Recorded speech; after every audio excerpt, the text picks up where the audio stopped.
I am Chris Gardner of the Houston Round Ball Review, and joining me, taking time out of her busy schedule, is Cindy Brunson from NBC Sports. She's a Phoenix Mercury. You see that on the screen, Phoenix Mercury play-by-play voice. But also, as I heard her say, to her credit, earlier this week at Big 12 Basketball Media Days, Cindy Brunson, Pac-12 Network. Yes. How are you? Let's talk about that first. We didn't get into the Mercury and everything else, but sure. How long have you been? Well, how are you, first of all? I'm really good, Chris. I'm so excited that we were able to connect. I've been a longtime fan. I'm a first-time caller here. Read your stuff all the time. Appreciate what you do, particularly in the women's collegiate basketball space. And I am super excited to be a part of this. So let's just touch on it. And also, you are a Washington State alum. So this hits you on a few different levels. Mm-hmm. So let's just back up a little bit. What are your thoughts on the breakup or the demise of the conference? It's heartbreaking, especially from the women's basketball perspective, because it is easily, top to bottom, the best women's basketball conference in the country and has been since 2012. Agreed. In the last decade plus, we've put 6 different teams into the Final Four. That's impressive. I mean, that nobody else can say that. Mm-hmm. And so, we have the one championship by Stanford to show for it. But the fact that just a few years ago, we had 2 Pac-12 teams fighting for the title in Arizona and Stanford speaks to the strength of this conference. And the fact that so much arrogance and, quite frankly, incompetence behind the scenes regarding football let this conference get derailed is just a shame. It's just a heartbreaking shame. I mentioned this to a mutual colleague of ours, Michelle Smith. I used to watch the Pac-12 Networks when it was part of Uverse. Oh, yeah. So Friday, during conference play, my Friday nights were set in front of the TV watching women's basketball from the Pac-12.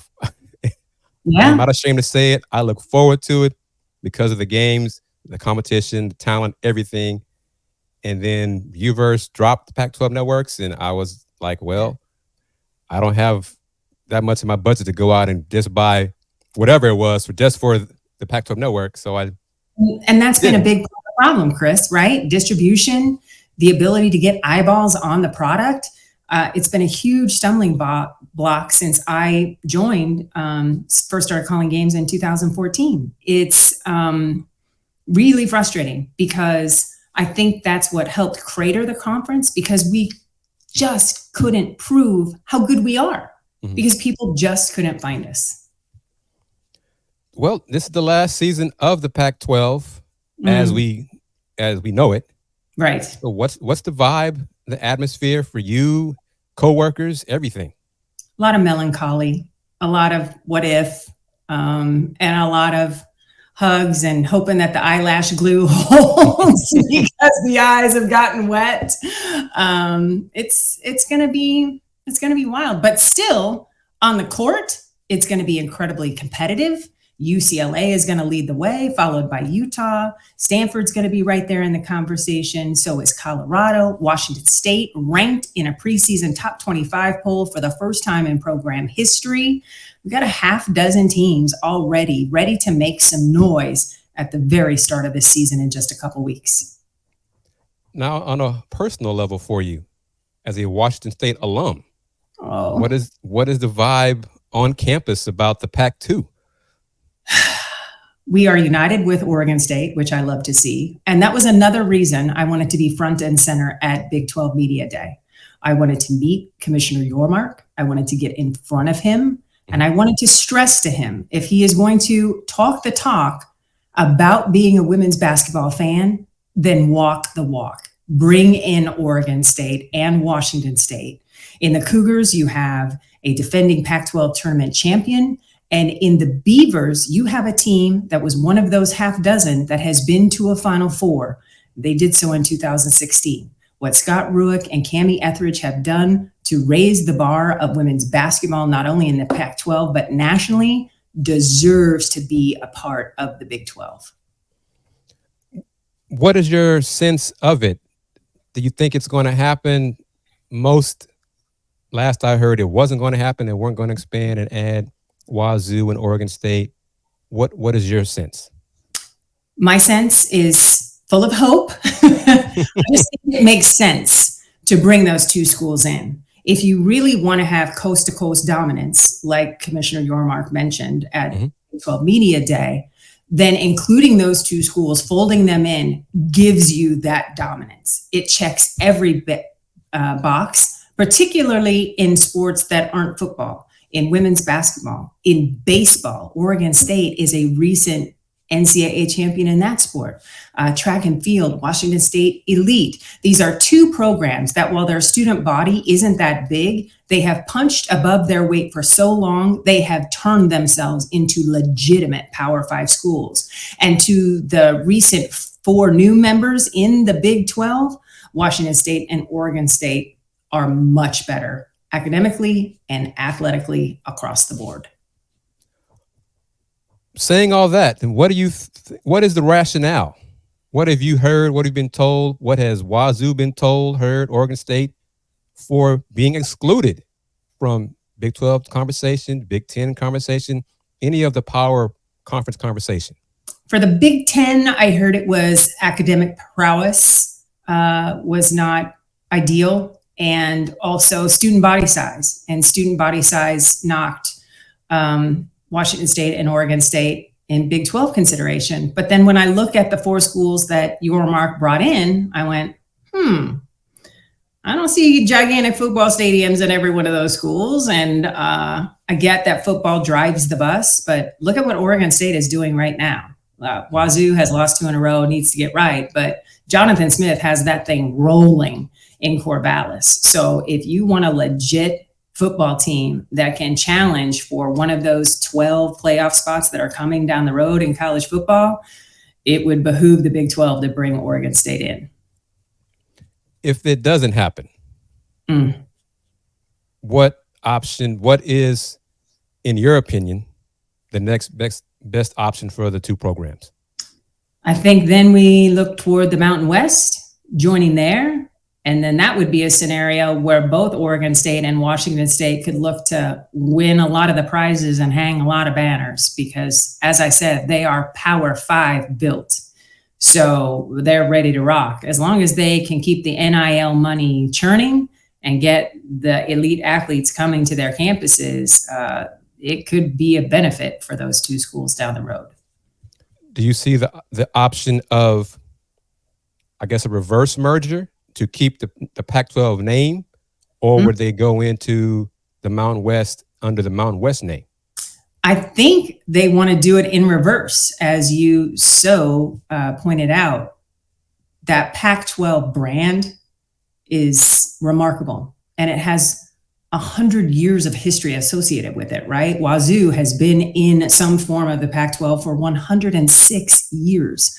So if the presidents at Oregon State and Washington State can figure a way to bring the Mountain West into the Pac-12 and keep that Pac-12 banner flying, that would be great. But that's not what I'm hearing as a likelihood to happen because of the exit fees that come along with the Mountain West. That's why San Diego State didn't lead the Mountain West to join the Pac-12. The exit fee was stout. Right. A year ago, 18 months ago, could you have envisioned this scenario of no Pac-12, 108 years of excellence? No. I mean, I was nervous when USC and UCLA said that they were going to the Big Ten. I knew that was problematic. And I knew at that point that Commissioner George Kliavkoff needed to do what Brett Yormark did and cut in line, get that TV deal done.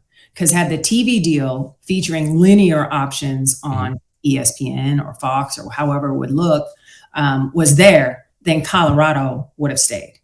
Colorado deciding to leave on Pac-12 Football Media Day in Las Vegas was the death knell. That's when I knew it was over. Because once Colorado and all of the juice that Deion Sanders has brought to Boulder was walking out the door, I knew it was a long road to keep that Pac-12 together.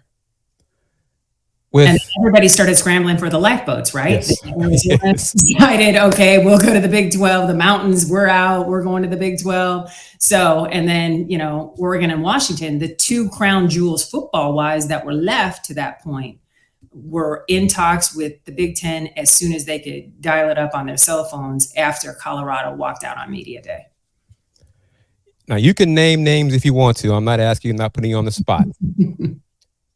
Who do you blame? Who do you fault for the demise of the Pac-12? A group of people, one person, who? I think it's a collective. It's the people in the room, right? It's the presidents and the commissioner. They didn't appreciate the sense of urgency. And I don't think they ever appreciated how important it was to have a TV deal. There was management in place at Pac-12 Network. Someone was actually hired who had formerly worked at DirecTV. And I thought, okay, this is it. We're finally going to get on DirecTV so that we can get eyeballs on this amazing product beyond football.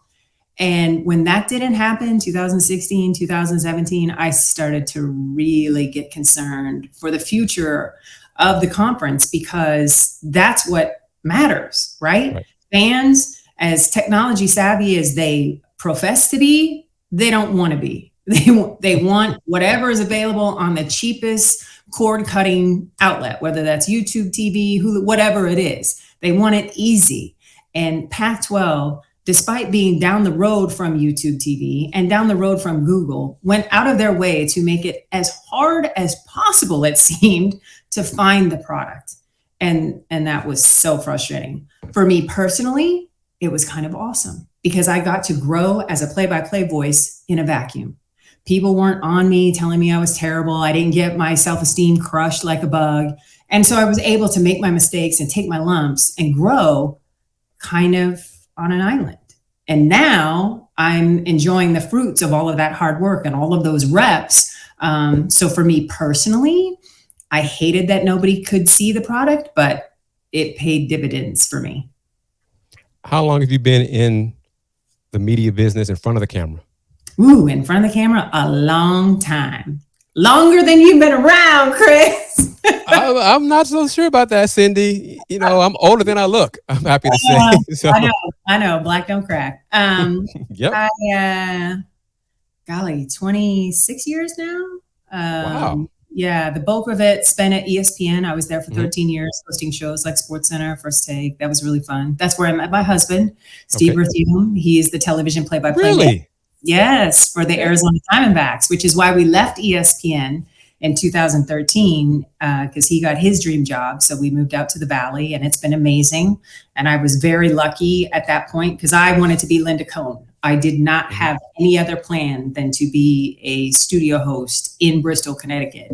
But when my husband got his dream job, it was like, okay, well, now what? And then I thought, well, he's doing play-by-play. I can do that. So I made the pivot, and it's been amazing. It's one of the best decisions I have ever made as a sportscaster, being a play-by-play voice, especially when I get to do it for the Phoenix Mercury, where you can lean into a little homerism a little bit, is so much fun. I absolutely have a blast. Who are some of the folks you looked up to, or well, first, who helped you get started in your career? In my television career? Yes. That would be Glenn Johnson at Washington State University, one of my favorite professors there at the Murrow College. And this is back in the mid 90s, right? I'm asking him, I can do sports on television, right? Because there weren't many women doing sports on television. And he poured into me with so much confidence and so much, of course, yes, you can. Put your mind to it, go do it. If somebody tells you no, you don't have to listen. Just keep doing you. And I was like, okay, I'm going to do that. And I graduated in 96. I got an internship at the KHQ NBC affiliate in Spokane, Washington. And I turned that internship into a job. 6 weeks in, the weekend weather guy got hired away to Portland, Oregon. My news director came to me and asked me if I wanted to do weather. I asked her if she wanted to pay me. She said yes. And I said, weather it is, let's go. And always found to incorporate a little sports into my weathercast, like, oh, the Seahawks may be dealing with weather in Green Bay this weekend, whatever it was. So that was really great. And I got to do news reporting and news anchoring. And I turned that job into a job in Portland, Oregon that was created just for me, a weekend morning news host where I asked to do my own sportscast in that 2-hour program. Wow, okay. Rerunning the sportscast from the night before. And that was a fantastic experience. It was really cool. I absolutely love Portland. I'm so excited that it looks like they're going to get that second expansion WNBA franchise. It is a wonderful sports town. And I was there for a year, and a year to the day that my contract said I could start looking at network, I got a call from ESPN. So That's good for you. Yeah. Blind squirrel finds a nut. It's the story of my career. Well, hey, it all works out for you. Yes. In your career, how many times or how many women have you seen in the career when you first started to now? How many has it grown exponentially, incrementally, still has a way to go? What do you think? I'll take your last two options, incrementally, and still has a long way to go.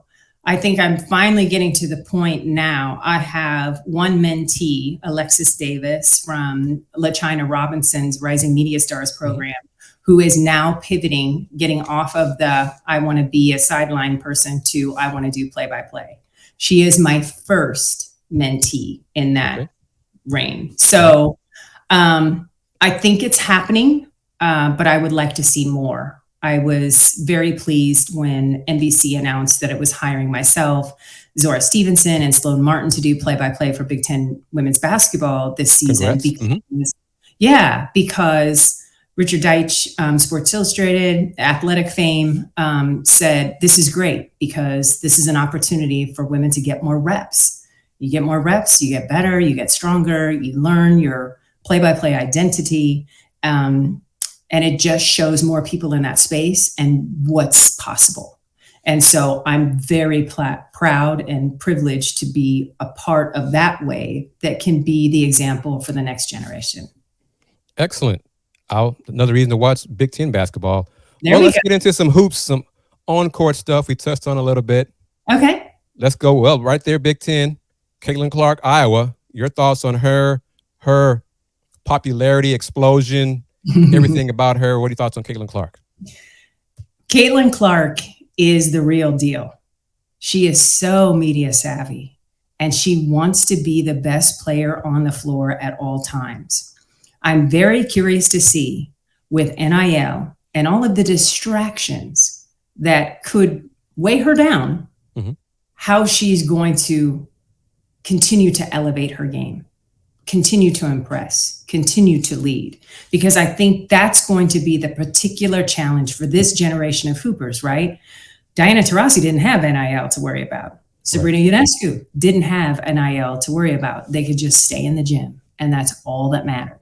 Now where I'm reading, Angel Reese isn't even going to class because she says it's a big deal, so she's doing everything online. So how is that impacting her at LSU and the growth of her game? I see the media day pictures from LSU. I see a lot of bling, which I love because I love me a shiny diamond. But what kind of bar are these student athletes setting for themselves? Because you need money to have that kind of life. Right. And that is not existing in current WNBA contracts, right? So how is that lifestyle going to be sustained? And is it a lifestyle that's being curated for not just today, but for the long term? Angel in particular is running to generational wealth, right? With the new Reebok deal.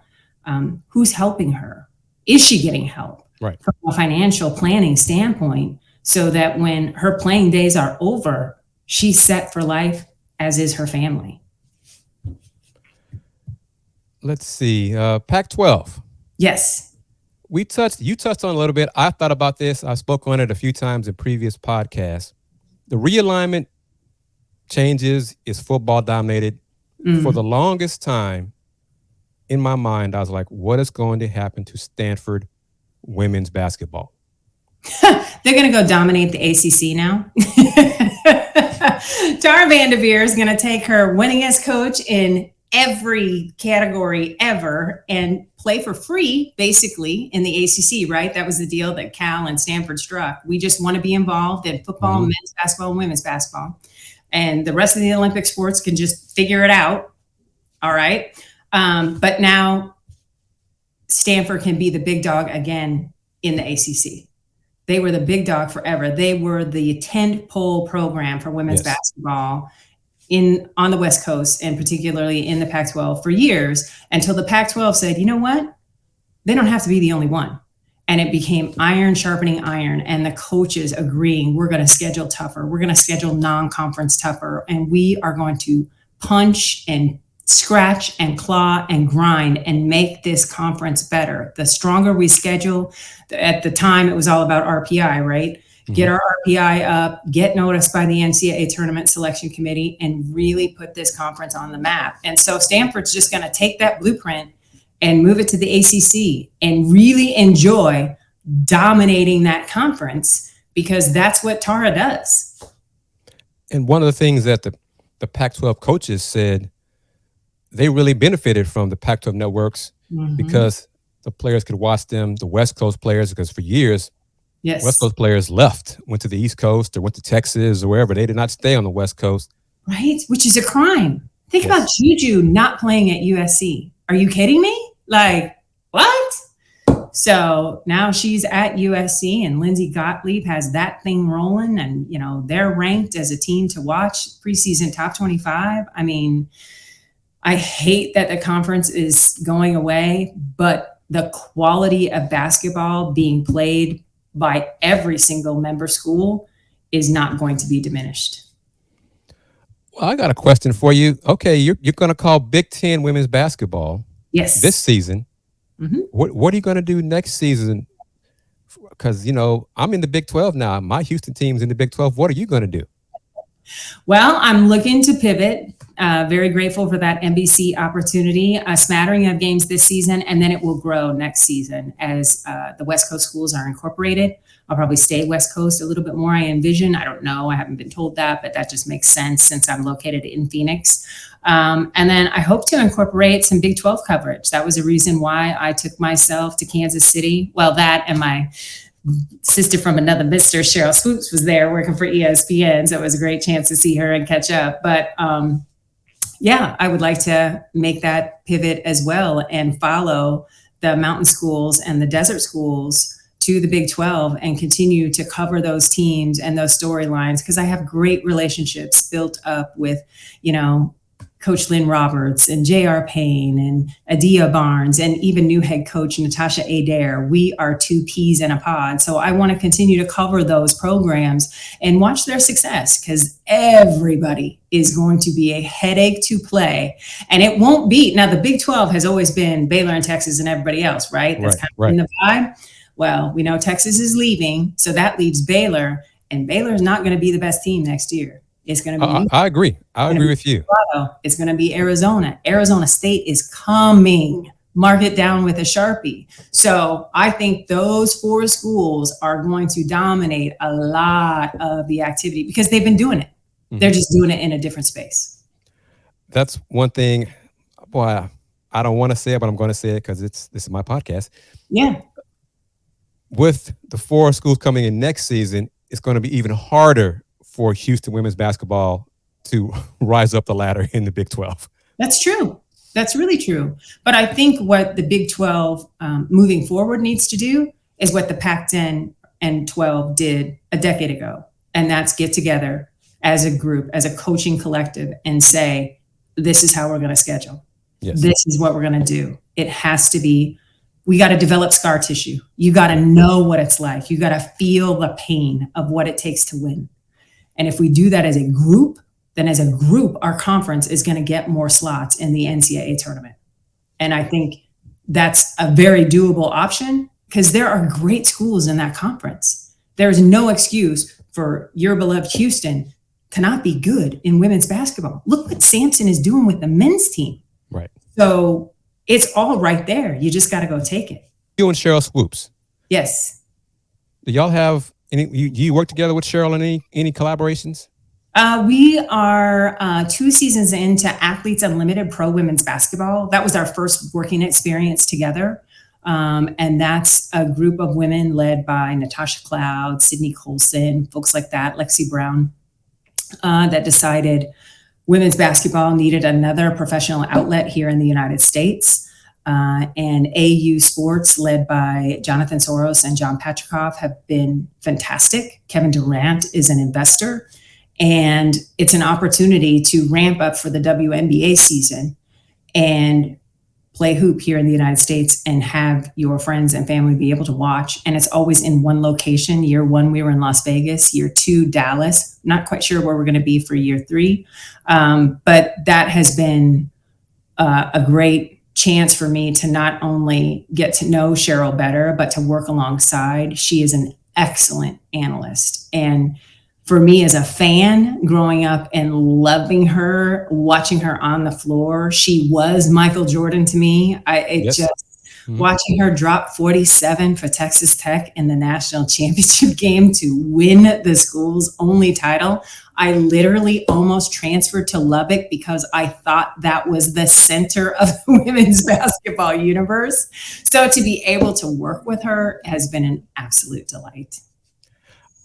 I'm not sure I ever told her this, covering her when she was with the Comets. Yeah. But the first time I saw her play she was at Texas Tech, was in the Southwest Conference, I think it was, Southwest Conference tournament in Dallas. And it was on my birthday. Oh. So March 14th. To watch Swoopes. So she set a reunion arena scoring record on my birthday. So I'm pretty sure that's what it was. And I was like, yeah, that's the first time I saw Sheryl Swoopes in person. Obviously, I'd heard about her, but seeing her in person was something different.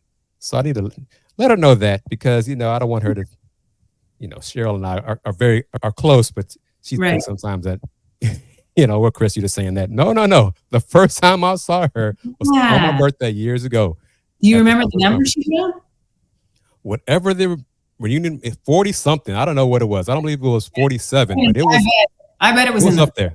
Yeah, it was up there. Yeah, no, she could fill it up. She was so good off the bounce and so good with her court vision, right? Because she would get double and triple teamed all the time. So her passing ability was elite because she could pass out of trouble and find an open teammate. And then what I really appreciated about her was her defense. I mean, she enjoyed the live ball turnover, not just getting the steal, but getting the finish at the other end. And so to be that total package and complete player, I hope and pray that young hoopers today grab their, laptop and look at YouTube videos of her because she did it the right way. Let's talk Phoenix Mercury. Okay. Mercury made a hire today, made it official at the press conference. Yeah. Your thoughts on it and your thoughts on the new owner. Well, Matt's been around for a few months now, but how he's transformed the Mercury and the Suns organization. All right. Well, let's start with Matt Ishbia, new owner of the Mercury and Suns. To his absolute credit, from the first time he stepped in front of Phoenix media, he always says, I am the owner of the Mercury and the Suns. He never says just the Suns. He never talks about just the NBA team. He always talks in tandem with both teams. And that is refreshing to hear considering his predecessor. Yes. So yay for you, Matt.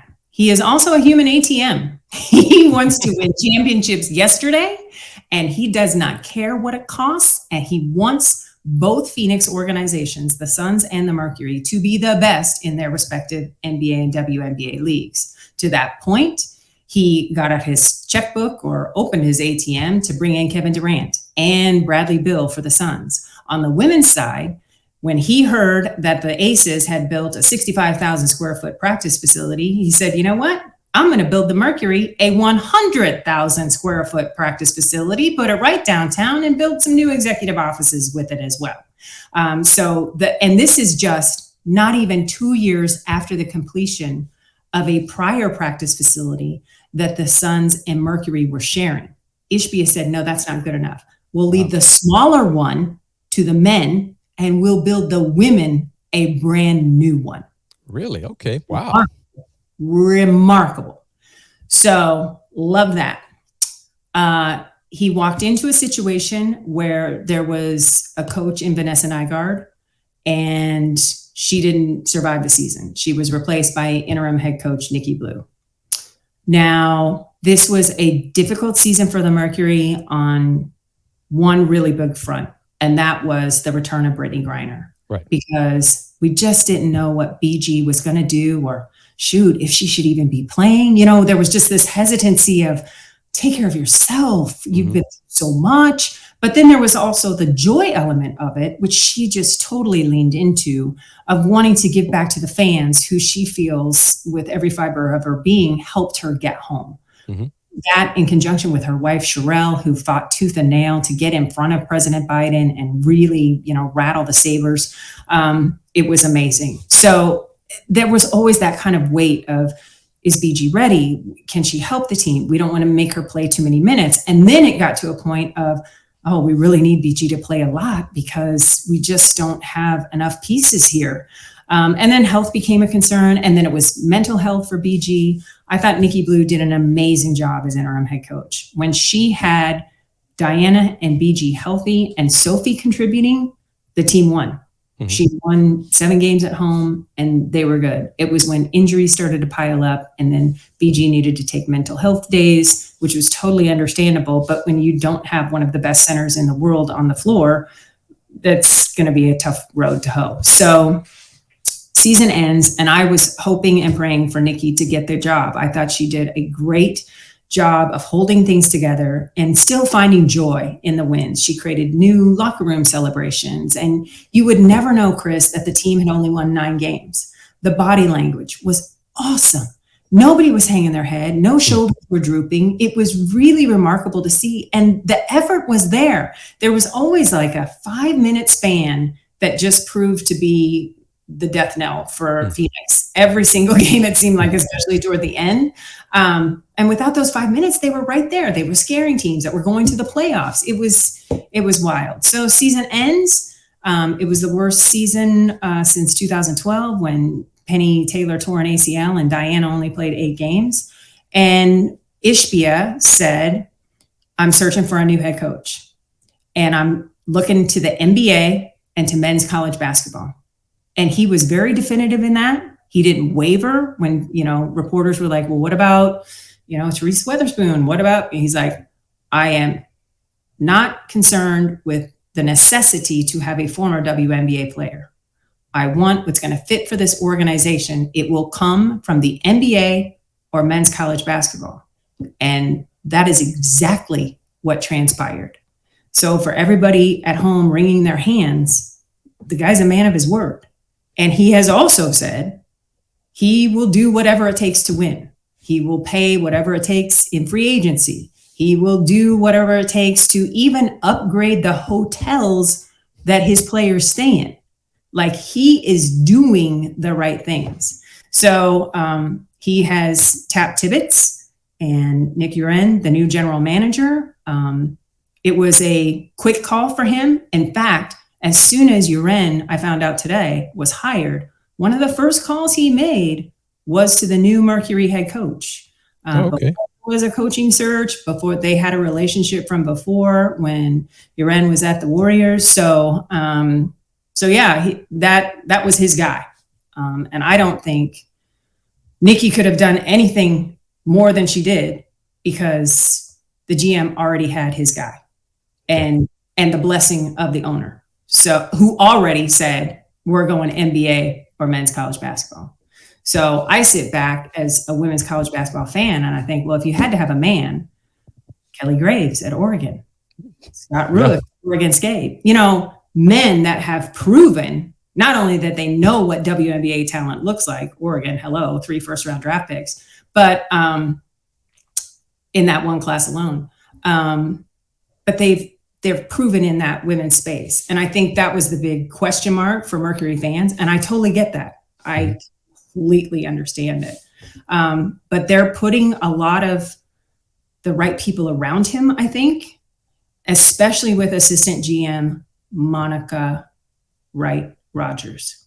She is a winner from Minnesota. She's got championships on her resume. She is one of the top 25 players in Lynx history all time and celebrated this past season as such. So she's in that room, and she is going to be a vital voice as far as player evaluation goes and how the pieces fit and how the WNBA works, right? You got to work around the foreign play. You got to work around 24, the Olympic play for a variety of teams, right? Not just Team USA. You've got to acknowledge Belgium and whoever the other players might be playing for. In addition, it'll be the year of the All-Star game returning to Phoenix. So there's going to be a lot to navigate. And I think the new head coach in Phoenix has the right support, particularly in Monica, to have success. Look into your crystal ball, Miss Cindy Brunson. Yes. Which 4 teams do you see reaching the Final Four, the women's Final Four in Cleveland in 2024? Cleveland, snow, April. Got it. Yes. One of my friends already told me she's not going because it's in Cleveland. Right? I'm just like, come on, people. It will be in Phoenix in 2026, and it will be sunny. You can mark that down with a Sharpie. Yeah, I'm going to say Utah, UCLA. I'm going to say LSU. And I think Ohio State. Yeah. Wow. Okay. First blush. I haven't seen anybody play, right? I don't know Right. how pieces will fit together at LSU. Very excited to see Haley Van Lith at the point guard position. Because you just don't roll out of bed and play point guard. Like, you got to be built for it. It's got to be a part of your DNA. Like, one of the best point guards I have ever seen play is Skylar Diggins-Smith. You look at when she first came into the league and got knocked around her rookie year, right? She came back year 2 and has been the point guard ever since. 6-time All-Star, an Olympic gold medalist. I mean, she is, I can't tell you how many young women I see in the college game, who's your favorite point guard? Who's your favorite guard? Who do you model yourself after? And 9 times out of 10, Skylar Diggins-Smith. It's really cool. It was such a joy to cover her last season.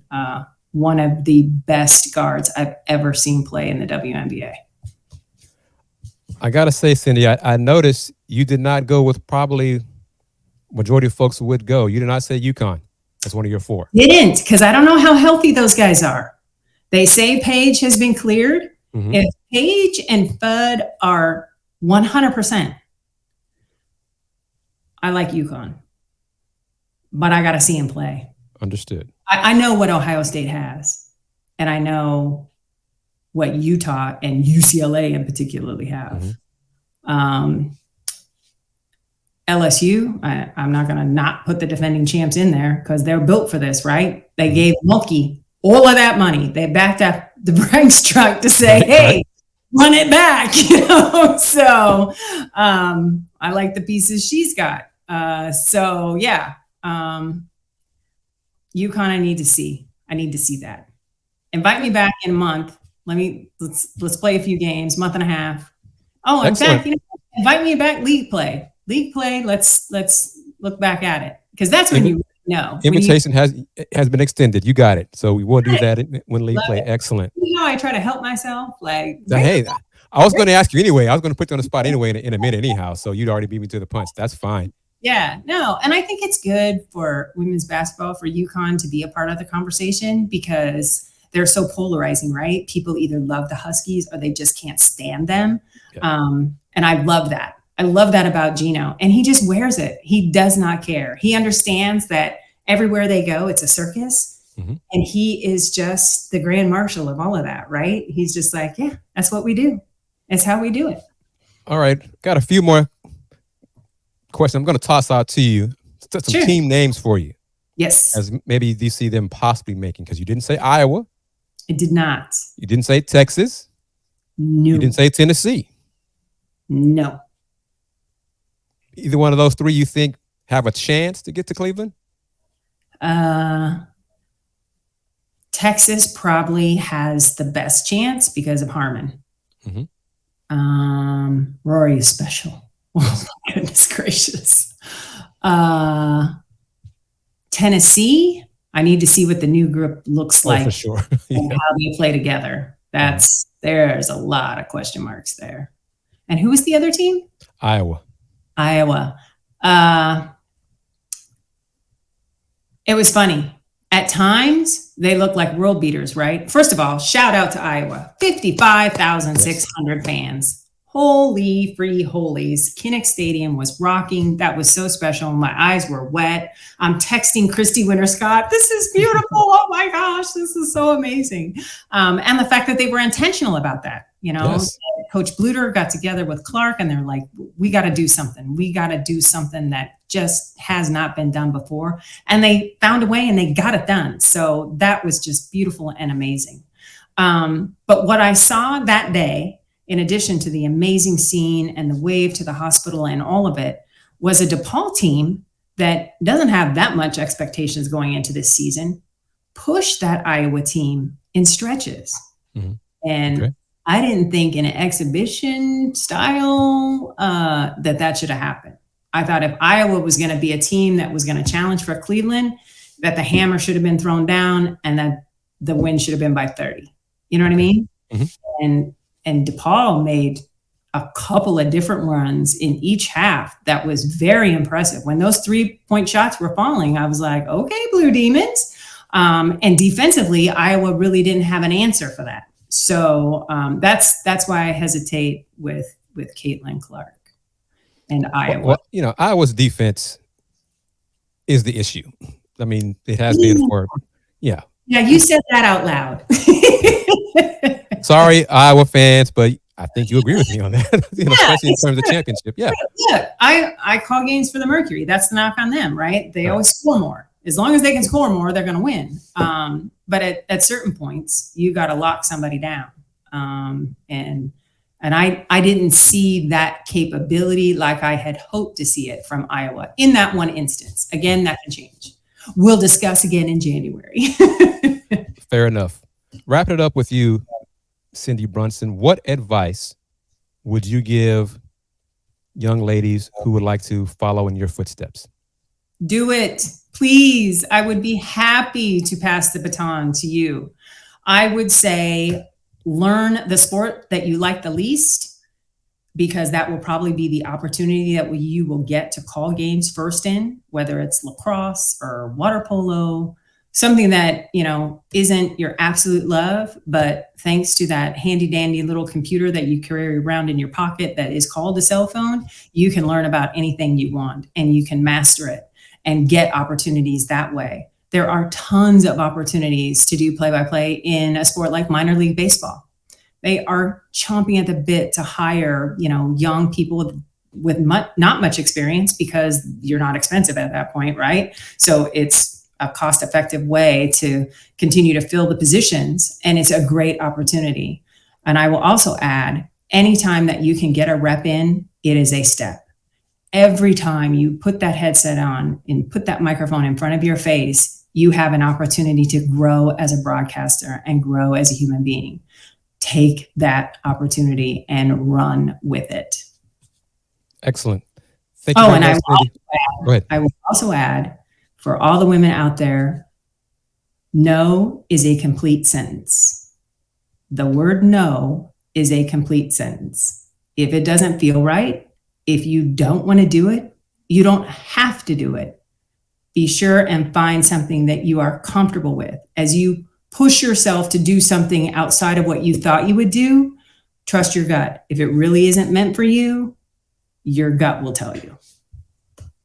Excellent, excellent. I have one other question, but I'll save it until January. No, fire away, Chris. Come on. Okay, fair, because I phrased it when I spoke with Brooke Weisbrod and other women in the industry. Society is not advanced as we would like it to be yet. No, on a lot of fronts.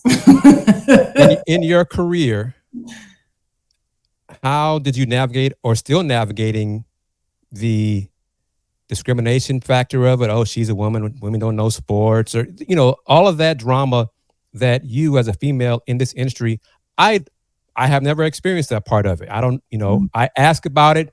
So I'm just asking you to explain what you had to go through to get to this point in your career. I have always had to be so good, there could be no doubt. Period. Mm-hmm. And that good for me is prepared beyond the pale. My husband today still marvels, like, you're doing too much. Why are you doing that? You don't need to know that. Well, yes, I do. I need to do this.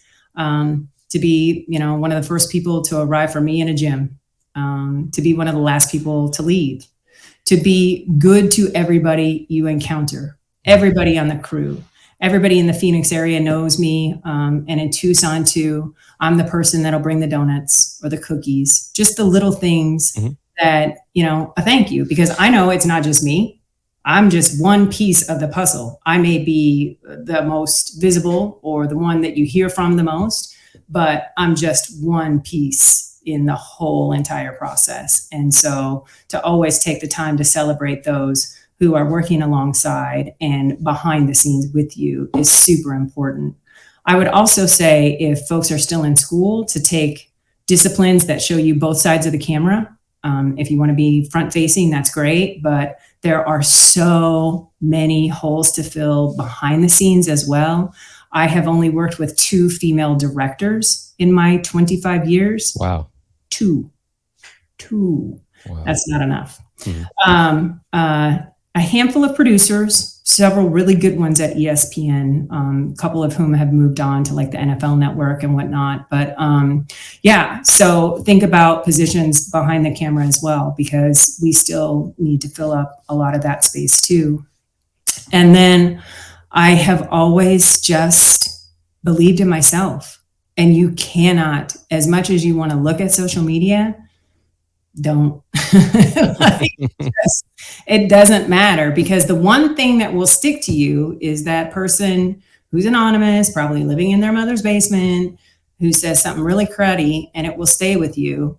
And so if you do look at social media, don't carry that baggage, man. Just put it down and walk away. Don't let other people have power over you like that. And for me, you'll see I post when I'm at something, when I'm doing something. I don't just wake up and go, hey, I think I'm just going to post about how great I like this necklace today. I'm not that person. I'm not that social media person. But if I'm at an event like I was this morning with the introduction of the new head coach for the Mercury, I'll get on social media, I will post it, and then I will put the phone down. I think engaging with people and in life will help you as a broadcaster too, because your little anecdotes of what you did in the coach's office or who you ran into walking into the arena happen when your head is up and not down looking into a phone. Excellent advice. I knew I had a good vibe. This is going to be a good one. And it was. It exceeded my expectations. That's all you, Chris. I'm just a blind squirrel who finds nuts. So, I mean, this was great.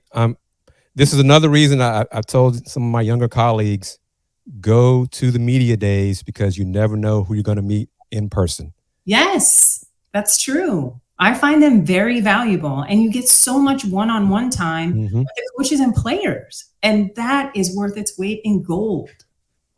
Agreed. And so thank you once again. I'm glad we got to meet and connect. Thank you for taking time today to make this happen. And we will, throughout this season, keep in touch, hopefully. And I will see you in January for sure. And then come tournament time, who knows where our paths may cross. Oh, I can't wait. Thanks so much, Chris. Thank you. Take care. You too.